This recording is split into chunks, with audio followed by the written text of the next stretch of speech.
You're listening to the Option Alpha podcast from OptionAlpha.com, where we show you how to make smarter trades, learn how the stock market really works, and generate consistent monthly income. Now, your host and head trader at OptionAlpha.com, Kirk Duplessis. Hey everyone, this is Kirk here again from OptionAlpha.com, working every single week to make this the most popular investing podcast offered in iTunes and online because it's based on one thing and one thing only, and that's helping you make smarter trades. So thanks so much for tuning in today. We've got an awesome episode ready for you guys with Sarah Potter from SheCanTrade.com. And admittedly, we actually recorded this episode a little while back and we had tagged it as episode number 33. So this is show number 33 in case you're heading over to the blog or the podcast and want to check out the show notes.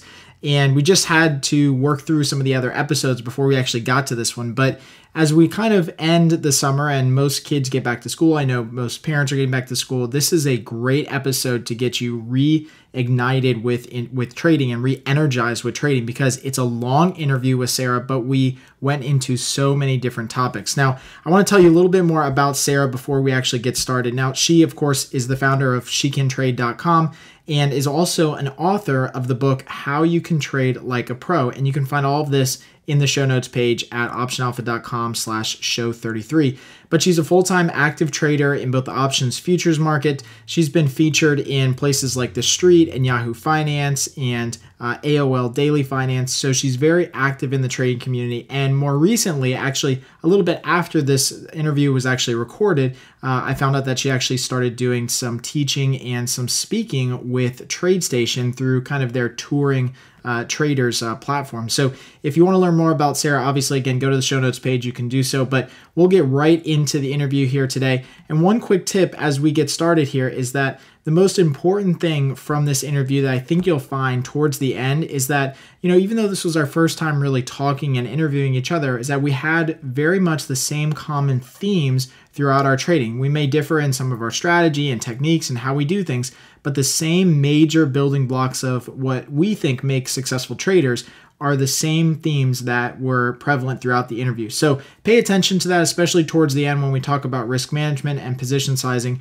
I think you'll find it really, really interesting. So without wasting any more time, let's get right into the interview with Sarah. All right, so we have Sarah on the phone. Sarah, thanks so much for joining us today. Thanks for having me. No problem. So let's get right into it because I've already kind of introed you to the viewers in the start of this podcast, but can you just walk through and kind of tell everyone a little bit about your background just really quickly and what you did before trading and then how you got into trading or how long you've been trading? Sure. So first off, I'm going to start out by saying, full disclosure here, I do not have a background in finance or trading, and I think I am a good representative for people to realize that anybody can learn to trade themselves, and anybody can do this, because certainly I learned to do it. And if I can, you can. Perfect. But prior to trading, I was a learning consultant. So I used to create professional development, things to help adults learn better. I have a master's of education in adult learning theory. And so really when I decided to really get down to it in terms of tackling trading, I said, you know what, I'm going to learn how to do this for myself because I wanted to have control over my finances and my investing decisions. So I took the information that I knew about learning and how to learn best and applied that to trading and taught myself to trade.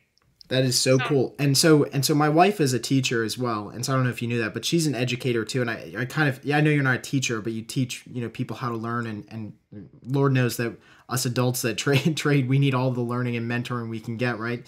So real quick before, and I didn't know that before. So when it comes to learning, maybe one or two quick things that would help people when they're learning is how can they learn better? What are some kind of hacks or tips on how to learn better when you're tackling a topic like trading?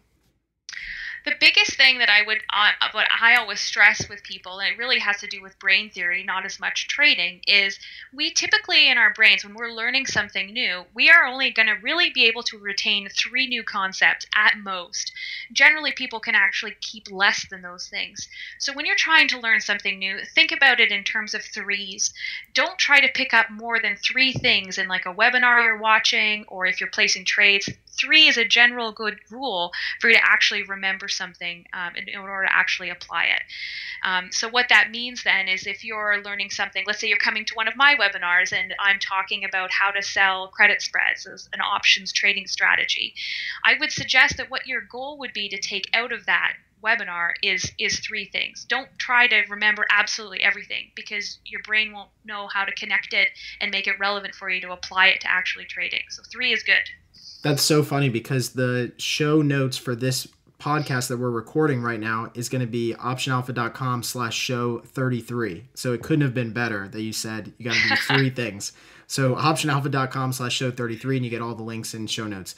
So, all right. So you started out trading yourself and teaching yourself. So can you walk through, just for a little bit, kind of your progression in where you started as far as strategies and maybe indicators, and how that's changed over time? So are you doing the same things that you did before, or if you're not, what has been a really big change in your strategy? Okay, so when I first started trading, I was doing that part-time. So I was getting up in the morning, and I still had to go to work for 9 o'clock because I was still working as a consultant. So what I was doing was focused on futures, and I was getting up early in the morning, and I was trading the euro. So I don't do that anymore because I don't have to wake up that early anymore. So that's a big shift of where I started to. Futures is nice because it teaches you a lot of really good elements to collect good evidence from the market. I certainly credit a lot of my experience today to a lot of the hours that I put in just sitting and watching price and how price was moving in individual markets. But where I've transitioned, obviously, one, I've moved from trading part-time to full-time. So I don't do my other career anymore. This is more lucrative for me, so I trade for a living. And I've also really shifted. I have a very young daughter. So these days, basically what I'm doing most often is trading options. Options allow a lot more flexibility, so I can place my trades. I don't have to be staring at the market the whole day. I can still do stuff with her, and then I can come back and trade some more. So I think it allows a lifestyle that I really like. So I've transitioned from the markets shifting, and then also in terms of individual trades, I think what most people do when they get started is they try all sorts of different strategies because they're trying to just grab for anything that works. So over the 7 years that I've been really doing this seriously, is I've really cut down the strategies that I actually apply to the market and really only use the ones that make me the most money. That's such a great topic too, because, and we talked about earlier, is that, we both have daughters that are young, and I watch my daughter all day while my wife's at work. And so, for my lifestyle too, is that I need to have things that don't require me to be glued to the screen all day. And I think your point about cutting down the number of trades or strategies that you're using is really important, because I think that we tend to be the jack of all trades. I mean, no pun intended, but we try to, understand a little bit of everything. And maybe it's so important that people, start diving deeper with 1, 2, or 3 strategies that they really, really can understand, and just wait for opportunities to make trades in that particular strategy. Exactly.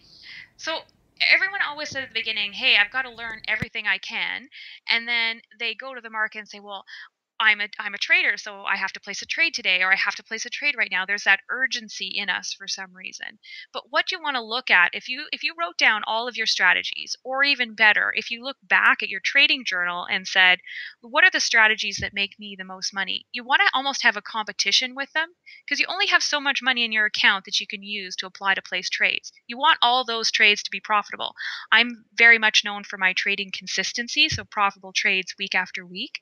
So I know exactly what strategies make me the most money when the market is moving in a certain direction. So I'm not going to waste time wasting margin in my account placing other trades that aren't going to be that same consistency that I like to use and apply in the market. So refine until you find the strategies that make you the most money. Myself, that's perfect. So when we dig a little bit deeper now into that topic, what are some of the things that you will look for when placing, new trades? So you said that, you're looking for things in the market, and one of your big things that you talk about all the time in some of your videos is building a case, for a stock. So what are the things that, can build a case for this trade that you're making? So what are the things that you look for specifically when you're trying to find a new setup, and then possibly what strategies are you using to take advantage of that market? Yeah, so I'm always scouring the market every day and looking for great stocks to obviously place trades in. And just with same with the strategies, I've also done the same thing with stocks. I've really refined the stocks down into ones that I like to place the trades in week after week. I should also mention that these days, what I'm doing most often, the strategies that work the best for me are weekly options. And within weekly options, I like to sell spreads, so sell credit spreads. I like debit spreads. I like directional strategies, so buying calls and puts. And generally that's really what I stick to because those make the most money for me. Rather than, options, there's countless ways of placing trades, and I just don't bother with many of them. With the way that the market's moving now, I think those three strategies are the best way to take advantage of price moving. But anyways, look, moving back to kind of stocks is you kind of want to go through and find stocks that I think have lots of credit in them, or generally are ones that lots of other people are talking about, popular stocks. That's important too because you want to trade things that are really liquid. So, I'm a big proponent of, narrowing down your watch list to really liquid stocks, which could be stocks that are really hot right now that people are talking about, whether it's a GoPro or Twitter or Netflix, whatever the case is. So getting back to the weeklies, you said that you're trading more of the weekly options now, and I don't trade a lot of weeklies, which is why this podcast is so cool because we can bring people on like you that do trade weeklies and get your opinion on it. So why did you decide, or what are kind of some of the factors that you think make weekly options a little bit better than trading, let's say, like a monthly contract 30 or 45 days out? Well, the best answer here is you make more money, and that's what everybody wants to do, right? So what I started doing was comparing it. So if I looked again those threes and said I can look at Amazon here and I can do a weekly option, I can do a monthly option, get out 30 days, or I can buy a directional strategy, buy a call and hold it. And what I realized by doing weekly options, I can place a trade in it every week, week after week. And on Friday, I collect the profit. And by the end of the month, I've made more real money, so money that's actually sitting in my account, rather than trying to go 30 days out and guessing where I think it's going to go. And then I can be really wrong, right? So I cut out monthly options. I don't think you can be as flexible to where price is moving at the time, whereas you can with weekly options. They just provide way more advantages than the monthly and holding. I try not Gotcha. to hold Right. things. So with the weekly options too, do you find that there are some stocks that have better weekly options than others? Because I know with the weeklies, and this is just what I tend to see, is that sometimes some of the weekly options don't have the type of liquidity that the monthlies do. And so your bid-ask spread is so large in some cases that it doesn't work. So is that where you get back to focusing on just a couple stocks that you really like to trade? Yeah, probably. I can't say that I've seen that same type of pattern when you're really focused on stocks that are the big names, your Googles, your Netflix, your PCLN. I do think that the liquidity is there. If you're trying to make this strategy, squeeze something out of a stock that just doesn't have liquidity, then I kind of think you shouldn't really be involved in it anyways. I like to be where other people are. I want to be trading where the big fish are trading, and I want to be trading in those same directions because when I'm placing trades, I'm looking for high probability. I'm looking for good risk reward, and I'm looking to put money in my pocket at the end of the week. So, in doing so, I want to be where everybody else is. And I should mention that that means my trading strategy is I'm not looking to get ahead of any buses. So, I'm not trying to guess where I think the move is moving next. I'm trading in the direction that things are actually going. And that just creates just a higher probability way to trade. Look, that's key too, because, and that's what I was trying to get at too, is that you want to be, and for everyone who's out there listening, is that you want to be where the liquidity is, not only just for ease of trading, but just because it makes the pricing so much better, it makes the bid-ask spread and slippage differential so much more narrower. So it's such a key point. So when you talk about, and you quickly said earlier, and I just hopefully want to stay on this topic for just a little bit longer because it's so interesting, because we haven't had anybody on who's talked about this, but when it comes to deciding whether to do a credit spread or a debit spread, or even in your case, you said you might buy a long call option and just hold it. How do you look at making that deciding factor when you're looking at a stock? So for example, if a stock is, setting up to, possibly make a move higher or at least not go lower, and you want to trade that, how do you make that decision on which strategy you select? I'm looking for several things. Generally, though, first off, I look at charts, and so when I'm looking at price to see where things are going, I'm first off looking for momentum. How much momentum is there in that stock? Are things making higher highs or lower lows? So if there's a lot of momentum there, one, then that makes the directional idea give me a little bit more confidence in placing that strategy over the spread. If something is moving sideways, so prices really doesn't have that same higher high, it's just kind of fluttering around there, then to me that's just an ideal scenario for a spread. So I always want to have a strategy that will reflect what's happening because I want to be able to place trades. So a spread is something if it's moving in a direction up or down. So a put credit spread if the market is moving up or sideways, a call credit spread if it's moving sideways or down. And then if there's a lot of momentum in things, so if there's a momentum as a trend up, then I like the directionals. The other piece of information that I'm looking for on my charts, and my charts are very simple. I am known for being a very simple, straightforward trader, is I'm looking for just general levels of support and resistance, generally coming off of EMAs.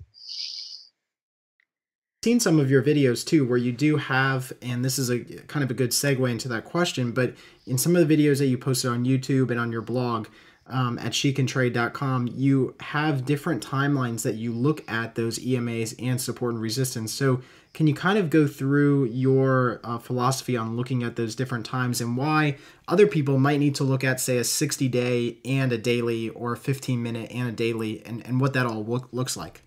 Yeah, I think if you're just trading with one time frame, one outlook, you're missing out on the bigger picture.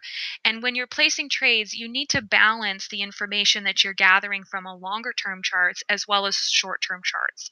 So again, on shecantrade.com and in my book, How You Can Trade Like a Pro, I'm very explicit. I provide lots of details. I'm happy to be open about the trades. So the charts that I'm paying attention to at all times are the weekly, the daily, the 60-minute, and the 5-minute. So those four charts are always up for me when I'm making my decisions. And on the charts, they're very clean. They're EMAs. They're the 8, 13, 21, 100, and 200. Great. And we'll have that all in the show notes for everyone so that they can reference that back again about how she sets up her charts exactly with the different time frames. So when it comes to looking at trades, is there a point at which when you're looking at all these different time frames at the same, kind of looking at them in the same window, is there a point at which you would want to see all of them kind of in agreement, so everything's turning higher or everything's turning lower? How do you make that decision as to how these time frames really help you get an idea of where the stock is going in the future? Well, I could do a textbook answer here or the reality here. And the reality is I'm a real trader, so I'm going to give you both. Obviously, a textbook, you would want to look at all of these different charts and say everything's moving down, so I'm going to place a trade down. But that's not really how it works, right? Because I'm actually placing trades every day in the market. So that my ideal setup is, let's say, so I'm looking at Amazon right now. So Amazon on the weekly and the daily chart are moving lower. And then ideally on the 60-minute or the 5-minute, I'm looking for a pop higher. And then I'd be looking to trade it short. So I'd be looking for a call credit spread, which is exactly what happened today. Gotcha. So that's a good way of looking at it, which is interesting, is that on the weekly and the daily, you're looking for that overall trend kind of over the next couple weeks or maybe the next week. But then you're looking a little bit more focused on the intraday chart or the 60-minute chart as to what is happening intraday, just to get maybe a little bit more edge if the stock pops higher before possibly continuing to move lower. Yeah, use the long-term trend as the backbone of the trade, and then use the short-term time frames here as your entries.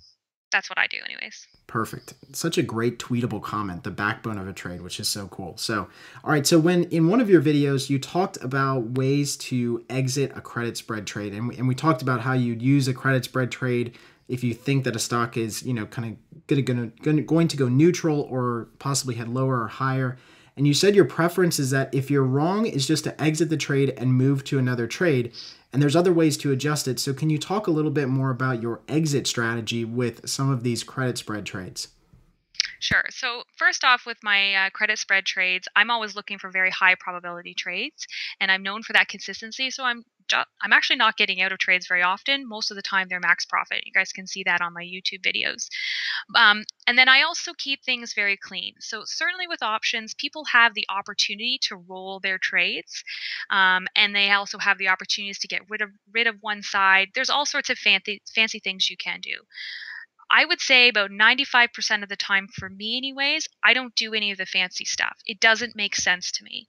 If I'm wrong on a trade, then I'm just going to get out of the trade and move on.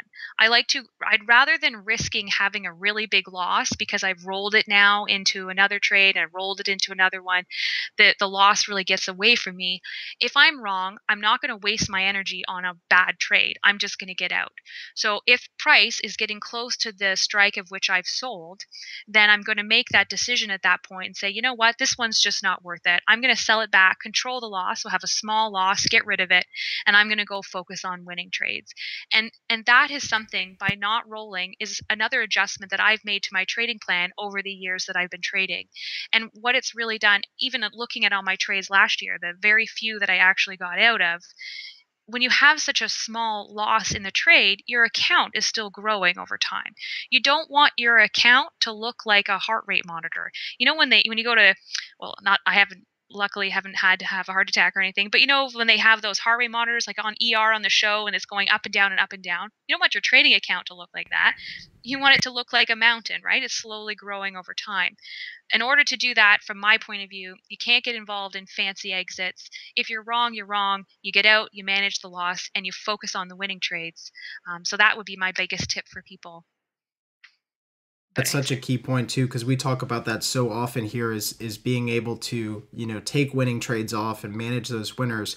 But then I'm like you too, is that I'm definitely a probability trader, is that I know if I can just make enough trades, if there's a losing trade that ends up being a loser, it's a loser and I'll let it go. I won't try to, adjust it too much. I mean, we can adjust trades and reduce risk, but at the end of the day, we can just leave trades on, and if they're a loser, they're a loser. If they're a winner, they're a winner. You make the right trades to begin with, you'll end up being successful over the course of a year. So another question that I had to kind of get back to this topic of number of trades. So we kind of talked a lot about what types of strategies and how you look at the market, but let's maybe dig in a little bit deeper to the number of trades that you're making. So you mentioned two things which I thought were really interesting, and hopefully you could give a little bit more detail. Is that first you said you're making trades every day in the market, and that makes sense because you're trading a lot of weekly, so that could be in and out or adjusting trades. But then you also said that over the course of a year, you don't have that many trades that are losing trades that you go against because of a high consistency rate. So when it comes to placing new trades, I have two questions. How many trades are you averaging maybe a week or a day? And then how are you determining what probability a trade has for winning? So what are the kind of high probability trade percentages that you're looking at? All right. So I have a live trading room that I run from shecantrade.com. And in that live trading room, we are generally placed probably per day. There's about, I'd say 2 to 3 per day being placed, but I don't trade every day. So that's another perk to, I guess, my lifestyle in terms of trading, is because I've made a decision that I want to do this and it's great and it allows me to do it financially, is that I don't work Mondays, or I don't trade Mondays. I don't think you need to trade Mondays. I allow myself a long weekend, but also I think that there are still trades that are the same ones that looked good on Monday generally still look on Tuesday. So I'm generally placing trades Tuesday, Wednesday, Thursday, sometimes Friday, and I'm usually out of them by Friday. So I'm really only holding things 3 nights or into the 4th day. And then per week, there's probably, I don't know, 6 trades per week in the live trading room that's being placed. So you can do the math on that over time. But there's a lot of trades out there. It's not like I'm just choosing one a week or anything. I'm very active in the market. But the strategies I'm using, again, are the spread strategies and then the directional strategies. Now, in terms of probability and how do I make that decision and how do I get such a great consistency and high ratio for winning trades, is I think one is actually you're keeping things pretty simple. Most traders that I coach, when they come to me, they have all sorts of crazy indicators and all sorts of things on their charts, and they just don't know how to gather good evidence. So biggest piece, I think, is keeping charts pretty simple and clean. I am looking at the technical aspects, but simple technical aspects, support and resistance, momentum, that kind of thing. And then I'm also comparing that to information that we're seeing on the options chain. So I'm combining support and resistance and trend, all the good pieces that you can get from charts, as well as probability from the options chain. So looking at standard deviation, being aware of where things are calculated to move, right? I want to have probability on my side, being aware of delta and how things are reacting, and also just looking at the bid and ask, paying attention to how people are trading. I think that increases your probability. So I think it's really a combination of the best of both worlds, simple technical analysis and then some simple probability pieces, and you combine the two, and I think that's what creates very high consistent trades. Great, and that's such good information to have both of those, together, because I think that's maybe what people are lacking is they're doing a little bit more of one or the other, and they don't have a simple plan for doing both. So when you are looking at the option chains, and I don't know what broker you use, but what broker are you using? I guess is the question, real quick. Right now, I'm using Interactive Brokers. Okay. But I mean, TradeStation, Thinkorswim, whatever. Okay. And then does Interactive Brokers, because I know I use Thinkorswim, they give you both the deltas, obviously, which I'm sure that Interactive Brokers does, but do they also give you the exact probabilities of each strike like Thinkorswim does, or how do you figure out what is a high probability trade? I have a calculator that I've created that is up on my website on shecantrade.com for members to use in order to calculate that. I don't have those nice visuals that are available on Thinkorswim for me to access, so I do it basically by hand and using that calculator. Awesome, because not only does that tell people, and see, I get so many people that are like, I can't use Thinkorswim, so I can't do this. But right there, you just prove that everybody out there can do it. It might take maybe one or two more steps to calculate it yourself or use a tool like Sarah uses, but you can do it regardless of what broker platform you use. So I don't want people to think, because we got so many people that listen from all over the world to this podcast, that you don't have to have Thinkorswim. You can use other brokers, and she uses Interactive Brokers, but you can use any broker you want to make high probability trades, which is such a key point. Yeah, and thanks for mentioning that. I really want to emphasize that as well.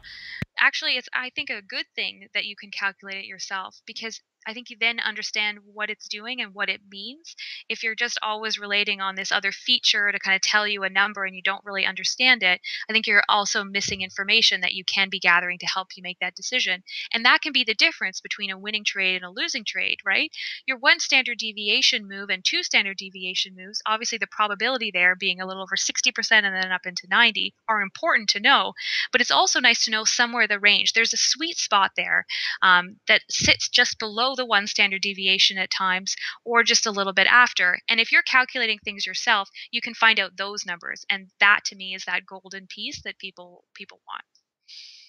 And we've got a great tutorial, I'll link to it in the show notes, about how you can calculate it using at the money straddles and kind of use that as a base to do it.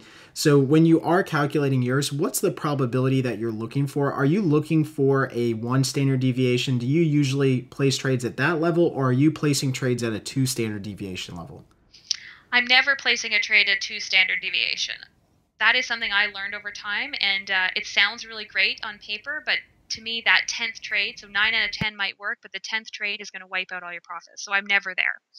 And I wouldn't calculate one standard deviation and then go apply it to a strike and then trade it either. So I don't have a general, like, it has to be one. I'm looking at the levels of support and resistance from the charts, and I'm comparing that to what the standard deviation, the calculated one standard deviation move is, and then deciding between there, where is a good level for me to be. So I'm aware of the percentage, the statistical average, and then aware of where price is actually moving. So that's what I mean by that combination. I think you need both. I think you need to know the probability, and you need to be paying attention to charts. With you 100% that, I do not place trades at the two standard deviation level. I think that not only is there just not enough risk to reward ratio there, but the credit that you can usually take in is just so minimal, it doesn't make it worth your time and effort. And especially with people who have a lot of, really high commissions, that just really, kind of eats into the commission cost on that trade. So I agree with you there. So kind of asking a couple more questions before we get into the closing bell, and I want to talk about a specific trade. But what do you think, real quick, are some of the biggest common maybe lies or myths or misconceptions about this industry when it comes to learning how to do this successfully? Well, I think the detriment to traders, unfortunately, is that formal educational institutions aren't providing real information about how to actually do this responsibly. And it's just so unfortunate that the average person doesn't actually ever learn the skill of trading because we're never actually taught that. All we generally hear in mainstream media is that we need to go to a bank and that we need to invest our money with a certified financial planner, or that they know, or I can put my money in a mutual fund. So the thing is, the biggest downfall is just education and access to information. And certainly the internet is breaking down those barriers, and people now have access to information. Now, the good and bad to that, though, is that how do you kind of sift through the fluff and marketing hype and actually get to somebody that can teach you some real information about trading, which is exactly why I started my website and I wrote my book, How You Can Trade Like a Pro, because we all deserve the right and access to real information about how to actually do this trading. So I've got, step by step, Sarah's simple steps on how to review charts, like things like that. People need access to that information. So certainly I think I've provided it. But I also want to preface that people getting into this in terms of trading need to understand that trading is a skill, and that that's a skill that needs to be learned over time. So none of us would ever pick up a downhill bike or go up the top of a ski hill and go down the black diamond on their first run. We would all take things slowly. And unfortunately with trading, for some reason, and maybe it's the mainstream media of people thinking that trading is gambling, or the latest movie, The Wolf of Wall Street, really glorifies the market as something crazy. It's not. You have to look at this as a skill to be learned, and the goal of every trader is to be growing your account over time. This is a marathon. This is not a sprint. So approach your trades that way. Approach the market that way. It's about being in this for the long term, not finding one trade and trying to strike at millions. And I think anybody out there who's advertising that they can do that, in my opinion, it's fluff. It's just not real. I You want to agree. be looking to learn from people who are trading, who are actually really trading.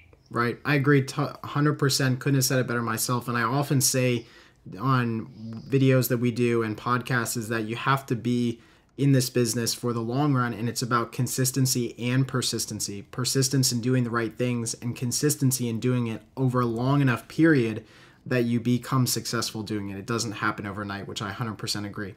All right, so let's get into the closing bell, and let's talk about one of the trades that you're making right now. Now, the closing bell. Find out which stocks we're looking at right now, trades we're making, and hear our game plan moving forward. So one trade we mentioned it earlier, but I want to talk about a little bit more detail here, is Amazon. I think this is a really great example of a call credit spread that I'm generally to look for, and it's pretty well textbook in terms of an example, so I really want to highlight for you guys. Now, I understand that I'm talking through this, and in terms of if I put my learning consultant hat back on, the visuals, I certainly would help people. I don't know if I can send you a chart or something, and you can post that in the notes, maybe? Yeah, absolutely. Yeah, we can. If you send a chart, we'll post it in the show notes. Again, optionalpha.com/show33. Okay, so we'll do that. So when I first noticed Amazon, it was looking at a downtrend, right? So the weekly and the daily chart, the price movement is generally moving down. Those moving averages are moving lower. So I'd love to see something like that. I actually tried to get into Amazon yesterday, but I wasn't able to do it because it didn't have a pop-up higher. Now, there was some news that was out this morning, whether or not that was true or not, and whether or not that was related, it doesn't matter to me, but it had a huge pop-up this morning at the open. So price moved from just below 300 up to above 305. So that spike, that pop-up, is what then says to me, okay, I've been watching Amazon for a while. It's been moving lower. We've now had a pop up higher, a really quick one, and it's come back down pretty quickly. To me, that's a great example for an entry. So now I'm starting to decide, okay, what strike am I going to sell, and what do I want to do within it?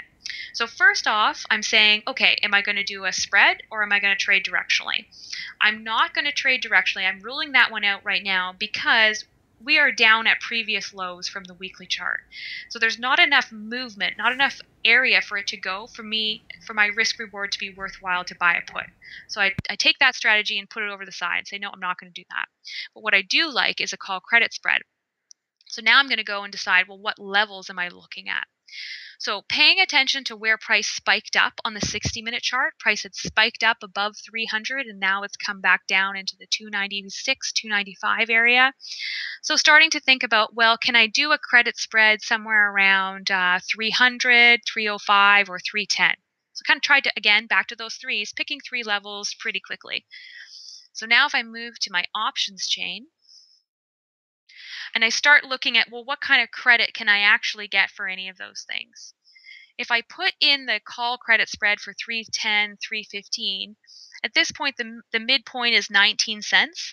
So that means I can only make $19 on this spread. So to me, that's not enough money. So it's not worth it. So I need to say, okay, I can't sell the 310, 305s. Can I get any closer? So right now, and you're doing these on the weekly options, which at the time of this recording only have 2 days to go, right? Because I'm just following along here. I want to make sure that we're letting people know exactly which ones we're looking at. Yep, exactly. I'm looking for something that's expired Friday. So Okay. My assumption when I'm making these decisions, so let's say I sell the 305, 310, what I'm saying is I don't think that Amazon is going to close at 305 by Friday. That's it. As long as it stays below 305, I collect full credit and I have a max profit trade. And that's the best part about trading spreads. You don't have to be exactly perfect. Right. And you would trade, in this case, you said you would trade the 305, 310. Is that what you were saying? Yeah, the 305, 310 right now will give me about 45 cents worth of credit. So that means I will make $45 for every contract that I trade, as long as Amazon stays below 305. So the stock price of Amazon stays below 305 by Friday. Gotcha. Perfect. And so everyone who's out there listening right now too, is that one thing that we didn't mention so far is that the delta of those 305s is about 18 right now. So that means that it's got to give or take roughly about a 20% chance of becoming a losing trade. So about an 80% chance of being a winner, which is probably why Sarah's trading it, because it's a high probability trade to begin with. Yeah. So I'm combining that delta, that probability, with the charts and saying if I'm doing the 305s, I'm behind. I have some resistance off of the weekly chart. There's a 8 EMA at 302. So I'm behind that. And I'm also behind the 21 EMA on the daily chart at 298. So I have levels there that's going to hopefully keep price down below those levels, which allows me to sell the 305s comfortably with a high probability for trading full profit on Friday. Gotcha. Perfect. And that's such a great example. So as we kind of wrap up this closing bell segment, and thank you so much for going through that details. And again, all of that stuff will be in the show notes at optionalpha.com/show33. And we'll have that chart as well that Sarah will send over so you guys can see what she was looking at that time.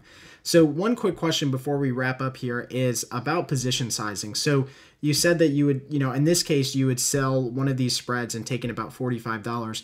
When it comes to position sizing, I get so many questions on how big or how small positions are. What is your thought process on how large of a trade or how small of a trade you should make? All right. So first off, I'm not a certified financial planner. I'm an actual trader, so I can tell you what I do. And the biggest thing for me is I keep my trades smaller. So I'd rather have more trades on and them all be successful rather than kind of loading the boat on one stock. And in terms of risk, my general rule of thumb is 3 to 5% of your account. You don't want to be risking more than that per trade. So I'm not going to place more contracts in Amazon than 3 to 5% of my account. See, this is what I love. This is why I'm like throwing up my hands right now, because this is what I love so much about doing this podcast and listening to people who are successful doing trades, because me or you have never talked about position size, right? We've never talked about that, between talking and emailing back and forth, setting up this podcast, right? Mm-hmm. And yet we still have the same opinion on position size, which I think is such a huge advantage in this market, is being able to trade smaller. And I say 1 to 5 and you say 3 to 5. So it's about the same position on position size. But that ability to trade smaller sizes and just more repetition is such a key distinguishing factor, I believe, between people who are successful and who are not successful. And it's so cool to get another perspective. And again, we never talked about that beforehand. That's right, we didn't. It's nice to know that you agree too. But you know what? That's why we're making money in the market and there other people aren't. You got to be smart about these things. Exactly, exactly. Well, Sarah, thank you so much for being on the call today. This was so awesome to have another trader on here and somebody who's doing it successfully. So where can people find out more about you? I know we've already talked about shecantrade.com, but are you also active on Twitter, on Facebook, anywhere else that people can find you and get in touch with you if they have questions? Yeah, I kind of run in both the investment circles and the trading circles. So obviously information about me, www.shecantrade.com, on Twitter @shecantrade, same with Facebook, shecantrade. And then I'm also on some investing websites like Harvest, I write for Forbes. And then my book, which is available worldwide in your local bookstore or up on Amazon, the book is called How You Can Trade Like a Pro, and it has all of my insights, all of my trading steps, how I actually do it is all in the book. So for $35, I think, that's a fantastic deal. We're going to link to it in the show notes so everyone can link to it right up through Amazon. And they can buy it on Amazon, right? That's where we're going to link to it. Yep, you can. Okay, perfect. So we'll link to it on Amazon. You guys can buy it on Amazon and then come back to the show notes at optionalpha.com/show33 and let us know what you guys thought about the book or this podcast, or if you guys have any other follow-up questions for Sarah so that we can get those answered. But Sarah, thank you so much again for being with us today, and we'll talk to you soon. Thanks. I look forward to coming back. Thanks for listening to the Option Alpha podcast. If you liked what you heard, please drop by iTunes and leave a rating or comment. Plus, you can get everything: free email updates for future shows, transcripts, video tutorials, case studies, and more. Just visit our website at optionalpha.com. All right, so I truly hope you enjoyed today's show and interview and got at least one thing out of it that you can apply right now to make you a smarter, more profitable trader and investor. As always, you can get additional resources, links mentioned in the show, any related video training from today's interview with Sarah by going to optionalpha.com/show33. That's just the number 33. And again, can you do me a favor? If you like today's show and interview, please head over to iTunes and give us a rating and review. It's honestly the best way to get the show into the hands of those who need it most, and I would be extremely grateful. Finally, you can get today's freebie, which we didn't actually mention until the end of the episode here, our 7-step entry checklist, by going to optionalpha.com/7steps. That's just the number 7 and then STEPS, 7 steps. And until next time, happy trading.